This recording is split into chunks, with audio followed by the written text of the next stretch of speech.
I'm trying to figure out the camera angle, Bloom, and I'm Mhm. like, I really want to show off my American flag and my Oh, like nice. NFL military ribbon Right. on my shirt. So I might have to do the show like this or something. Sure. The Like angle, the different. profile. Show your best Right. side. Is your right side or your left Right. side your best side? I think it's my right side because when we did the 5-minute drill, I'd always stand on your Oh, right. yeah. So like this, and then you'd be right here and I could smell you. Fletty would make sure that we could smell each other. Very true. Very true. Let's talk about the NFC West. We're almost done in our series of recapping the 2019 NFL draft, and that's why we got to get to it, Bloom. We got to get to it with the NFC West. We're going to go around the West today, and of course, we'll finish with the Denver Broncos, but it is a Broncos show, even when we're talking NFC West for this one, Bloom. Yeah, and it's the reason that we need to get through this is it's the third wave of free agency now, as we just passed the threshold where free agent signings don't count against compensatory picks. So, we saw Ziggy Ansah get signed, and then we're going to see some more. And Dominic Sue is still a free agent. How is that? Well, it won't be for much longer. Not for long. Right. Yeah, and just so everybody knows, May 7th, and then I think it was May 8th, the deadline passes where the calculation, there's so many things behind the scenes of the NFL, like quarterback rating, like how is that calculated? Right. Well, compensatory picks are calculated based on what you lose, but on also then what you gain, how much playing time, production, etc. So when you look at teams, they're kind of waiting, like Ziggy Ansah with the Seahawks. We'll get to in a little bit. We're going to start with the Cardinals, but you wait until after that deadline, so then it doesn't hurt you in terms of getting compensatory picks, which is even more important now more than ever, Bloom, because you can trade them. Yeah, and also what you're seeing is the smart teams making trades, knowing that having control of that player at the end of his contract will recoup you the value and compensatory pick. So, even though the Eagles didn't get much out of Golden Tate, they're going to recoup a comp pick there. The Titans trading for Ryan Tannehill, they're going to get some sort of comp pick for him next year if they don't keep him. Marcus Mariota works out, et cetera, et cetera. So yeah, the smart teams are being much more aware of this part of the equation. And then it'll be interesting to see how in the new CBA, if this is tweaked or it reflects the awareness of some teams and lack of awareness of others. Right. Okay, so let's dive in. Arizona Cardinals, you know what we're going to spend most of this time talking about. And of course, it's number 1 overall pick, Kyler Murray. Now, the reason we're talking about Kyler Murray, number 1 overall, in my opinion, and the only reason that we would discuss him there is because Arizona had that pick. And no matter how they painted it, like, oh, and we may go Nick Bosa or whatever, it was Kyler Murray. It had to be Kyler Murray because it's fit. The dirty secret in the NFL is it's fit. Okay, so Kyler Murray wouldn't fit, let's say, with the Broncos system and the West Coast Shanahan Kubiak system. He wouldn't be a fit there. He is a fit for the air raid system. He's a fit for Cliff Kingsbury. I'm not going to go out of my way and be like, he's going to revolutionize the game. I think that's stupid when people say that. The game of football doesn't really change. There's tweaks here and there. They adjust things, but the game of football in the NFL remains the same. Now, college influence coming into the NFL, yes, I can see that with Kyler Murray, who the biggest problem with me, Bloom, the biggest concern I have is just how long can he stay healthy? Can he actually take a real NFL hit? And that's the biggest question mark. Does he have the arm? Yes. He can flick it. Like, it's really fun watching Kyler Murray because he doesn't even have to have his feet set. He can be in the air with both feet off the ground and just flick his arm. The outfielder throwing out the guy at home. Yeah, and it goes 60 yards. Like, so that's not a problem. Can he see the entire field? That's a question mark. Yeah, but there's ways around that. Move the pocket. Look at what they've done with Drew Brees forever and ever. So I think the short thing is overblown. I think the revolutionize the game thing is overblown. Like, please, everyone stop that. It's such a god-awful take that this hyped up quarterback is going to revolutionize the game. Kyler Murray is going to be different. And I don't think different is bad because the NFL doesn't get different a lot. They're going to get that with Kyler Murray. We'll move on to Byron Murphy, Murray and Murphy. But Byron Murphy, seen as potentially a first rounder, well, he goes at 33. So there he is, top of the second round, the big physical corner from Washington. Andy Isabella, wide receiver from UMass. Maybe we'll debate on him, Bloom, and where he fits. But I love the idea of, okay, you got Isabella with that speed. You've got Murray with that arm, stretch the field. Isabella also could play the slot, although that's not what he did at UMass. People look at his physical makeup and be like, oh, it's a slot receiver, right? No, he played the slot at the Senior Bowl, and he certainly showed that speed on the outside at UMass. Zachary Allen, defensive end from Boston College in the 3rd round. Hakeem Butler, this is where I love what they did in this draft. Again, speaking of fit, Christian Kirk running the underneath stuff. Hakeem Butler, big, physical, tough to deal with in the red zone. Andy Isabella, speed to stretch a field. Kyler Murray running around making plays. I like the idea of this young trio, and I'll throw in Kirk there as well, to kind of lead the way at the wide receiver position. And, oh, yeah, learn one more year from the great Larry Fitzgerald. Deontay Thompson, safety from Alabama, falls to the 5th round. Like, him and Mac Wilson had to be like, what the hell's going on? Because both considered much higher picks than where they went. Deontay Thompson, I saw him in some first-round mock drafts. I think I might even put him in one at the end of the first round or one of mine. But anyway, round 5. There you go. Keyshawn Johnson, the wide receiver from Fresno State. I know the Broncos liked him as well. 6th round pick. He was down at the Shrine Game earlier this year. Lamont Gallard, center Georgia. Josh Miles, tackle Morgan State. Michael Dogby, defensive end Temple. And Caleb Wilson, the tight end from UCLA. So let's start and let's focus really on Murray, Isabella, and Butler, and maybe throw in Keyshawn there as well. Yeah. But those 3 picks, I really love what the Cardinals did in the draft. Again, Bloom, because it's about fit. Well, and it's about making a change. NFL franchises are like cruise ships. Look at Buffalo. I mean, it may take 2-3 years to have your plan and via personnel moves implement your plan and then have something resembling the team you want. But those picks indicate here a much more accelerated plan and a complete commitment to the new blueprint for this team. So you like that. Before I jump into the personnel, also got to mention they traded Josh Rosen during this draft. That's how they got Andy Isabella. They also had to give up, they got a 5th round pick next year in that deal. They traded a 6th round pick for Marcus Gilbert, which is a great trade. Even if Marcus Gilbert gets hurt in camp and never plays, just what he represents, because offensive line had its share of injuries last year. Gilbert's been banged up the last 2 years for the Steelers. You get a starting quality player at right tackle for a 6th round pick for like $5 million. Hey, great move. They also got a little bit of draft capital for the rights to Bruce Arians. Got to mention that. So Murray, we're going to spend a lot of time on this show watching Murray, talking about how he's doing. I think you hit a lot of the good points, Cecil. He doesn't take a lot of direct hits. So the idea of the body armor that you brought up a lot has been addressed in the mind of the team, that they're thinking he just doesn't take direct hits, which is true. He protects himself well. And the rule changes. I was doing a radio spot season. They brought up the rule changes. How many times last year did we see quarterbacks draw a pass, roughing the passer penalty because they got hit really hard or got thrown down really hard? So you have to be a little gentle with the guy. So that might help him a little bit. But you have a tremendous fit, as you say. You're going to mold a scheme around this guy. If you haven't read up on this, Josh Weinfuss did a nice piece on how this marriage between Kingsbury and Murray has been brewing for 6 years. This isn't just a fascination or an infatuation. This is true love. We'll see if it's true love for the franchise, for the fans of the franchise. Butler, as you said, an outside receiver. And when we talk about the air raid seats, we don't talk necessarily about outside receivers and slot. We talk about outside and inside and the skills it takes. And them taking 3 receivers in this draft, I think, is an excellent commitment. They're very different from each other. Butler is that big, rangy outside target, strong, good speed. Isabella, great speed, inside target.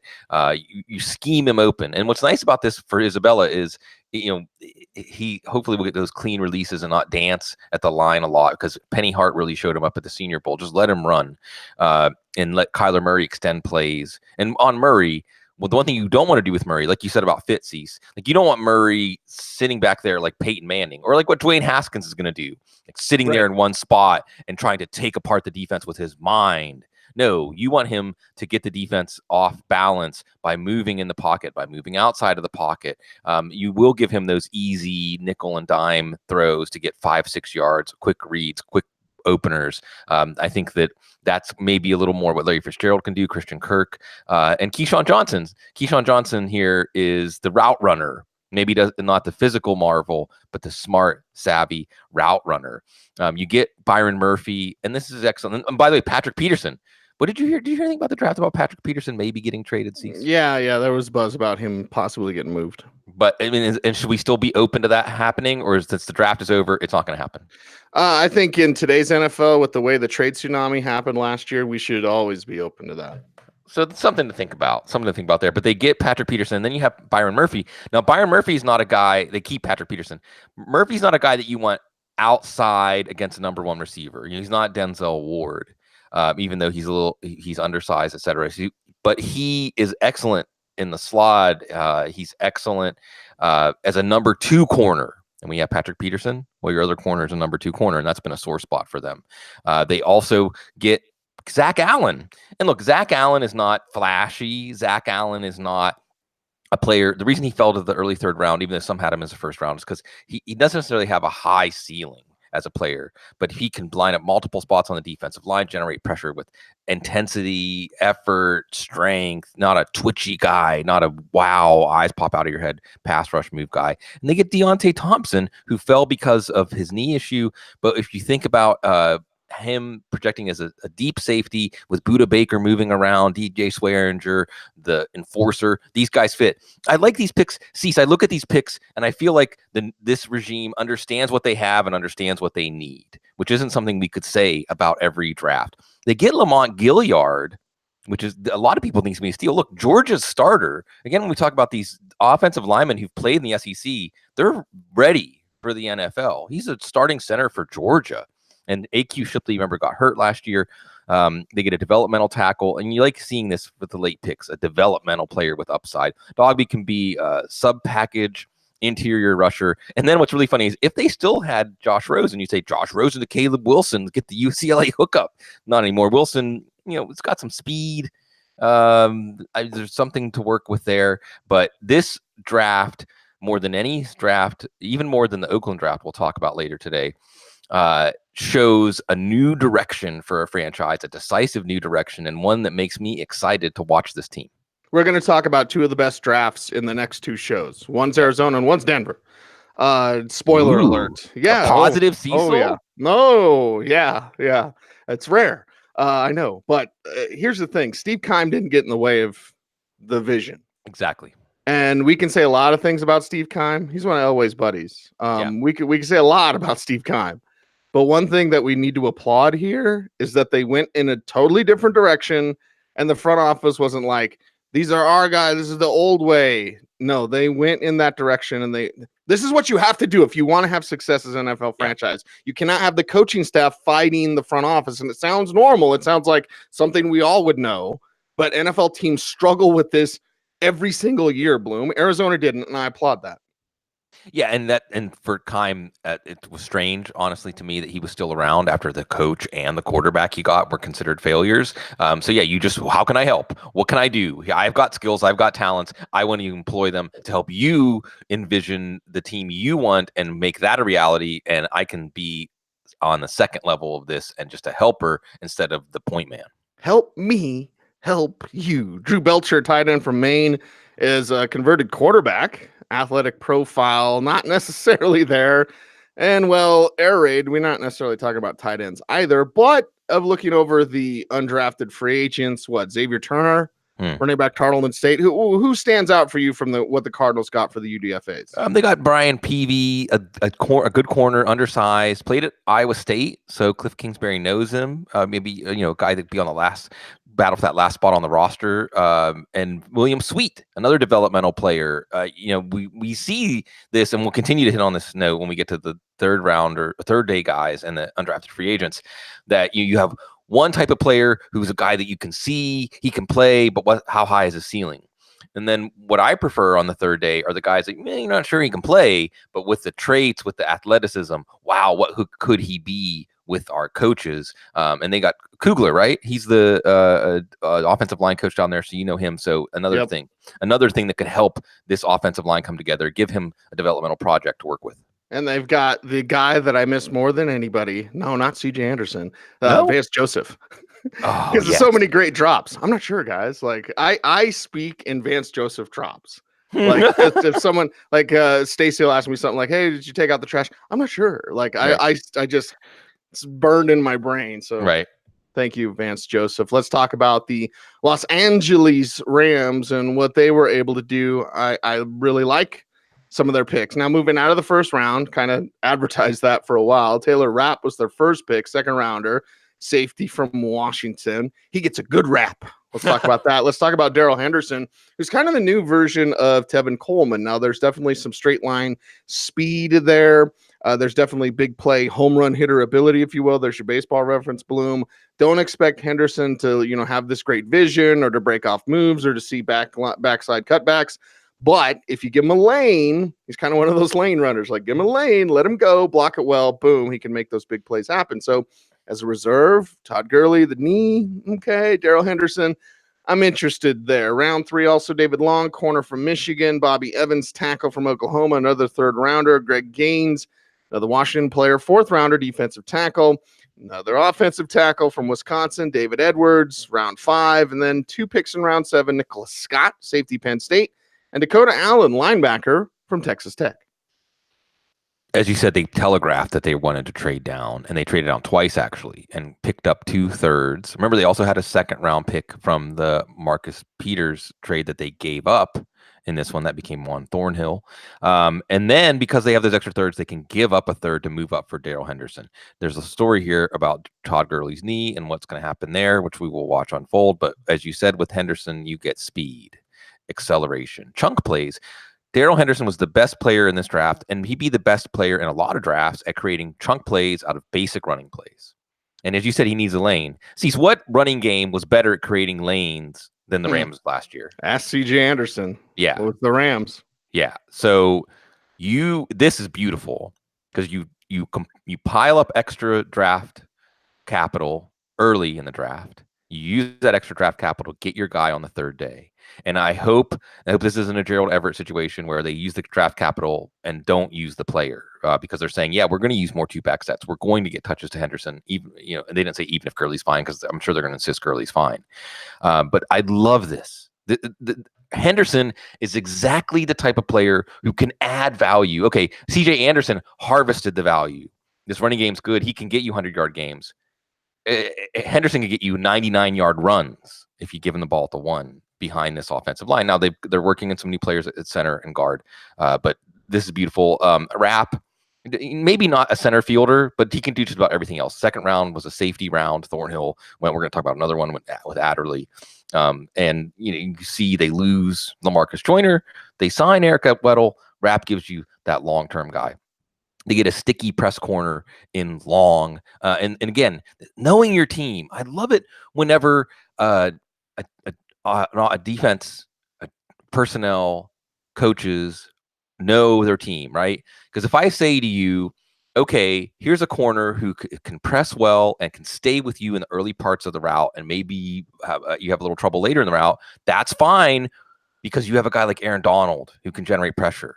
You have Clay Matthews and Dante Fowler. So if you're saying we just need you to be good for the first 3 seconds and maybe be in position to make interceptions, and if our pass rush doesn't get home, well, then that's on us. So this is, again, an excellent fit for what they get here. When you look at the type of corner Talib is, you look at the kind of corner Peter is Evans, another Oklahoma offensive lineman. How many have we talked about now? He's 3.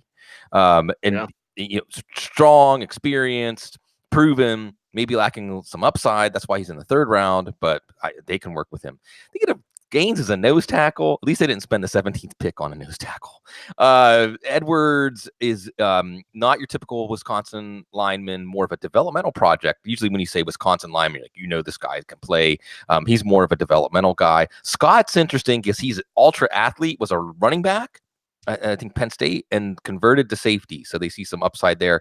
Dakota Allen, I think, was a last chance U guy, had some personal problems off the field and came back from that. A good inspirational story in the 7th round. Let's go to the undrafted free agents for the Rams. And just because I don't know if we've ever talked about Kennesaw State, but Justin Sumter, wide receiver from Kennesaw State, now 6'1", 220-ish. And when you watch him, he's got great ball skills, not a lot of speed or acceleration. Obviously, that's something he's going to have to round into. Hell, Bloom, he's probably could be cut today. We'll see. But it's an interesting name, interesting skill set with the Rams. Who do you like from the UDFAs they got? Kennesaw Mountain Landis was the first baseball commissioner, and he was the one who presided over the Black Sox scandal. Speaking of interesting names, that's what my brain is full. They not necessarily this is one of the more boring UDFA classes. They got Hittner, an athletic, smart lineman who maybe can be a center. Not really sure where he fits on the line. Keenan Brown, a wide receiver turns H-back, still very much in the nascent embryonic stage of his ability, but practice squad guy, check in a year or two later down the line, see what he can do. All right, let's move on then to the San Francisco 49ers. And, well, one of the worst kept secrets in the league was how much they love Nick Bosa. There was even conversations when Arizona was kind of like, well, we really like Bosa. There were conversations about the 49ers moving up a pick and getting their man, kind of like Chicago did when they traded, ironically, with the 49ers to move up a pick to get their man. Well, the 49ers considered it. They didn't have to do it because the Cardinals, everyone knew they're going to go Kyler Murray, and everyone knew that Nick Bosa was going to be the guy. He was that player that they see as disruptive playmaker on the outside. Just got to stay healthy. All reports indicate Nick Bosa is going to be fine in terms of his health and coming back from the injury that robbed him of his final year, basically at Ohio State. Then to the second round and the third round, because I'll throw these guys together. Tyson Samuel, wide receiver, South Carolina, and Jalen Hurd, wide receiver from Baylor. If you talk about like big, physical, athletic, maybe not the best route runner, that's Jalen Hurd. So back-to-back receivers in the second and third rounds, very interesting names to go in that receiving group. It's kind of had some turnover last couple of years. They take a punter from Utah, Mitch Wishnowsky, in the fourth round, Dre Greenlaw, linebacker from Arkansas in the fifth, Caden Smith, tight end, Stanford in the sixth. Always got to think of those Stanford tight ends. They're pretty thick in the NFL, Bloom. Round 6, 2 picks, and their final 2 picks, Justin School, offensive tackle, Vandy, and Tim Harris, cornerback from Virginia. So this is a draft that was kind of by the book for this team, but we learn about this team. They picked up 2-6 by trading down with Cincinnati when Cincinnati wanted Ryan Finley. Remember, they got Laken Tomlinson for a 5th-round pick last year, and they signed him to extension, and he started 16 games, so that one worked out. They traded Dakota Watson to Denver. Right? Was that a draft day trade? That was draft day trade. Mm-hmm. It's interesting. And then there were some other things. They traded down in the 7th to get Rod Streeter last year. They traded that pick that they got for Sean Coleman, who didn't really play, was a healthy scratch all year. We'll see. But going to the actual draft, Nick Bosa, the 4th defensive line 1st-round pick for them. We'll see if this is the rug that ties the room together, the edge rush that they need. And remember, they got D Ford too, so a revitalized edge rush. They get Deebo Samuel, and Matt Wald made a wonderful joke about the running backs, the minions, because they're all the same. And now you're starting to look at maybe not all the same, but there's overlap between Samuel and Richie James and Dante Pettis. Marquise Goodwin stands out with his speed, of course. So Samuel, excellent route runner, great after the catch, so tough, can add as a return man. You may not see an alpha outside of George Kittle in this passing game, but you see a lot of interchangeable players that can do a lot of different things. Speaking of interchangeable, that's Jalen Hurd. And if you want a shot across the bow for positionless football, and is this what Kyle Shanahan is thinking? That's Jalen Hurd, because they're saying he can play wide receiver. We know he can play running back, a 6'4", 220 short yardage running back. Yes. And Kyle Shanahan answering questions about who the short yardage running back. We've got some guys who can do short yardage. I think it should be Jalen Hurd now, which throws another monkey wrench into protecting this backfield. And again, he can line up. He's an interesting developmental player as a wide receiver. What he is already as a running back. Let's see. Spending a high 3rd-round pick tells me they had him as a very coveted, valuable talent. We may disagree with them, but that's what they saw. They trade down in that 4th again to get extra picks to take a punter. Look, on one hand, you take a punter in the 4th round. Is that when the Steelers took Sepulveda, Cease? I think so, yeah. I think on that one clip of him pasting a guy, look at that punter hit. That's our punter. They gave a punter in the 4th round. At least they traded down before they took a punter. They took a punter. He's got some speed, and guys don't really return the punts. Yeah, whatever. He's a punter. Greenlaw gives him some speed and athleticism. Maybe you need his downhill fire turned on. Caden Smith's gonna be a complement tight end. he's never going to develop into more to a second or third tight end, but he could become that. School, scrappy, versatile guy, maybe to be that last offensive lineman on game days. Harris, they got is a athletic, developmental cornerback. So those first 3 picks, though, both this one was telegraphed. They could help more for Jimmy Garoppolo, and I think that's one of the stories in the background here too. Is let's see what this offense looks like with Jimmy Garoppolo, because we hadn't really got to see much of it before he got hurt last year. Sounds like his recovery is going well. Maybe he can start working with these new targets earlier than training camp. Urgency, not desperation, I think was one of the headlines I saw. Mm-hmm. What was it? Matt Barrows, our buddy. Yeah. Somebody had that headline where like, okay, Kyle Shanahan. I mentioned Vance Joseph in the last clip. Vance Joseph had a better record as a head coach for 2 years than Kyle Shanahan's had. What? Like, let's get it going there. Let's get it going. It may be different now, but there was a point last year where their records were tied, and then I think VJ actually bested Kyle. That may be different now. It's all a blur with Vance Joseph. It's all a blur. Speaking of blur, what a segue. West Georgia wide receiver Malik Henry. Now, Bloom, people may be wondering, like, how in the hell do you know about Malik Henry from West Georgia? It's because I was watching Devontae Jackson, who the Broncos picked up as an undrafted free agent. He's their running back from West Georgia. And guess what? Malik Henry out there, 6 feet, 175, speed demon, small school guy, return man. We'll see what he does. But undrafted guys for the 49ers, who do you like? This is right down there in the bottom 5 underwhelming undrafted free agent classes. They did get Kevin Givens, a penetrator. Again, you see a lot of teams using these late round picks on rotational defensive linemen to eat up some snaps to keep the other guys fresh. Maybe Givens could do that. Well, let's talk about the Seattle Seahawks. Again, the Ziggy Ansah news coming out. Yeah. They trade away Frank Clark.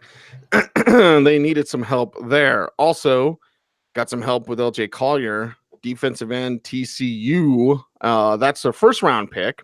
Marquise Blair, safety from Utah, second-round pick. Second-round pick. DK Metcalf, wide receiver from Ole Miss. Already the early returns from rookie minicamp are like, he looks like everything he was sold to be and all this. And as someone who's excited to go to rookie minicamp tomorrow here in Denver for the Broncos, and as someone who has to fight against people that say, it's just rookie minicamp, what are you getting all hyped up for?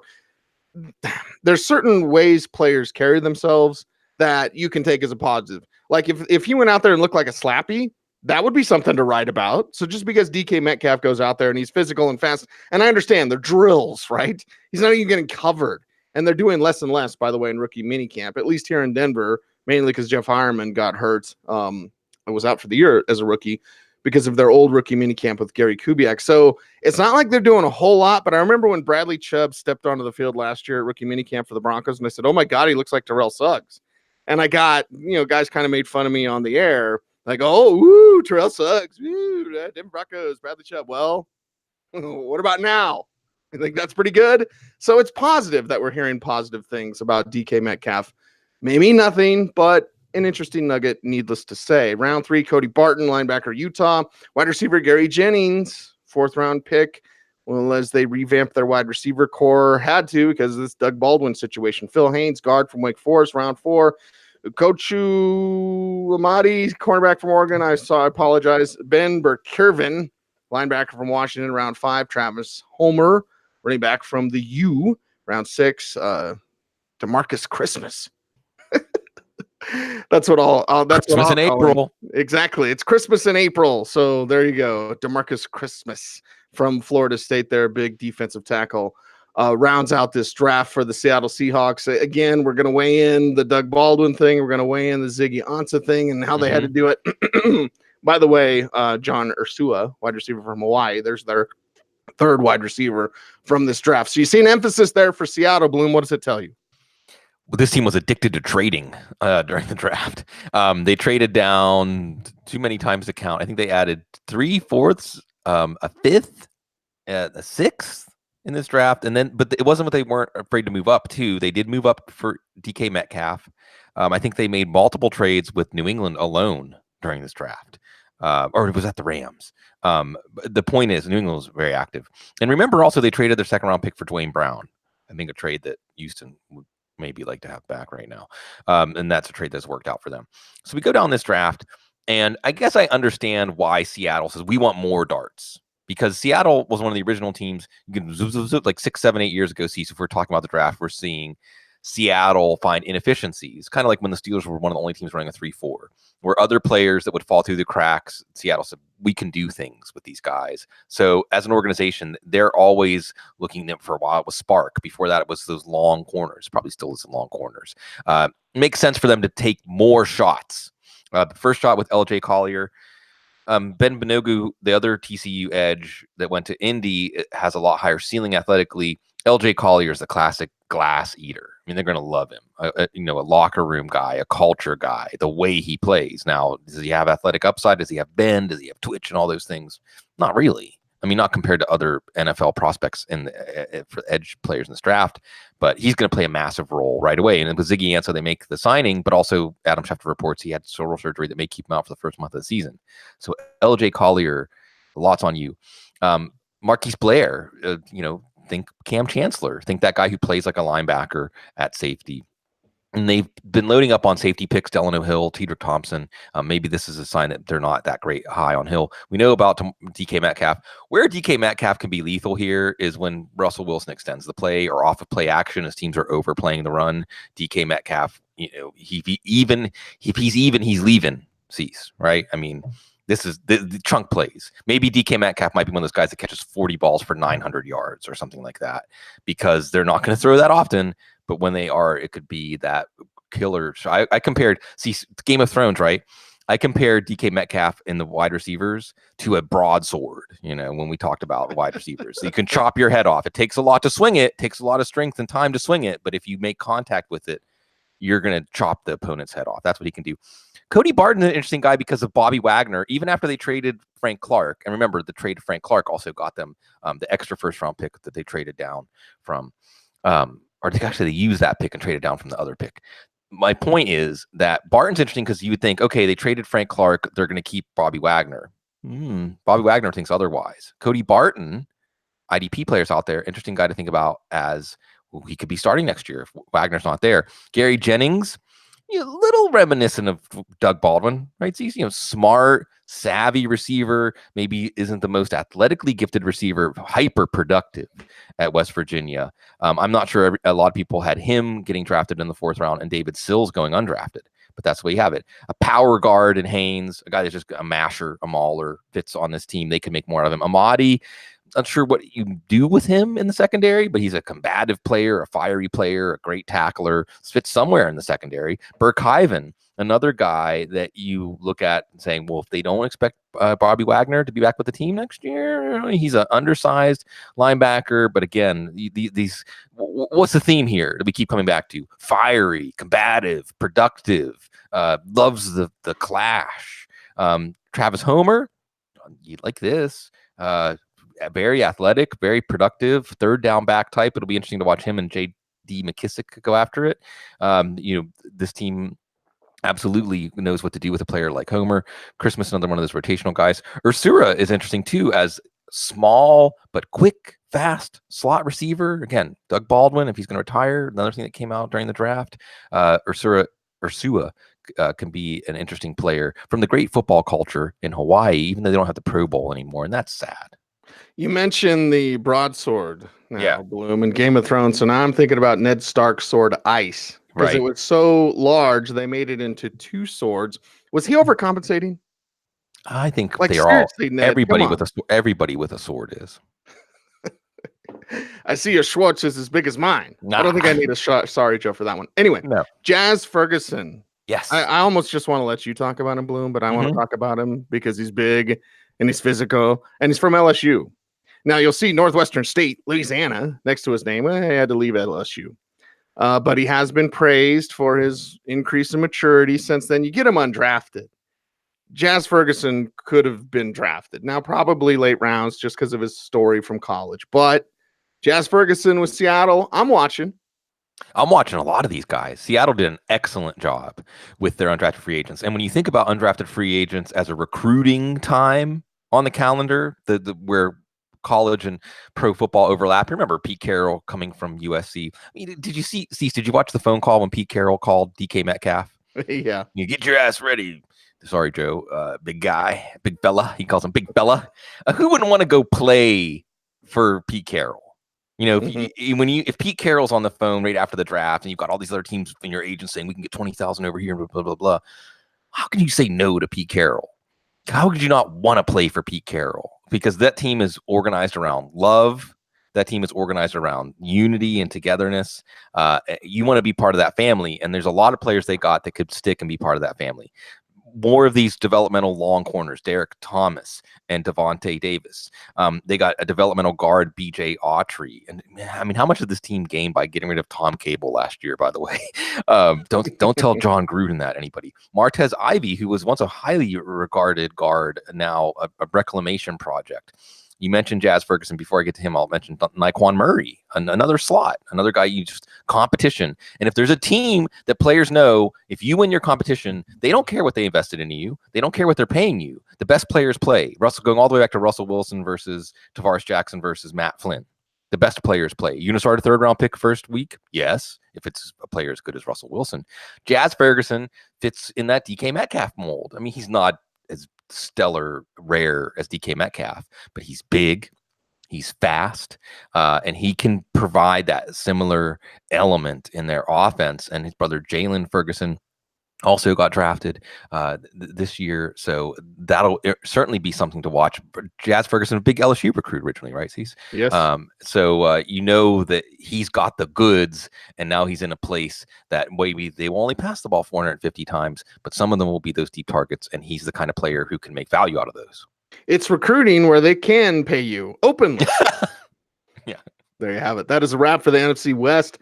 7 of 8. Guess what? 8 of 8 is next. And it is a Broncos show. So we will get to the AFC West, the Denver Broncos in bloom. I made a mistake earlier in the program. Oh. I said we'll talk about 2 of the best drafts over these next 2 episodes. Brother, we're actually going to talk about 3. Yeah. That mystery team, the Raiders, maybe. Yeah. Next.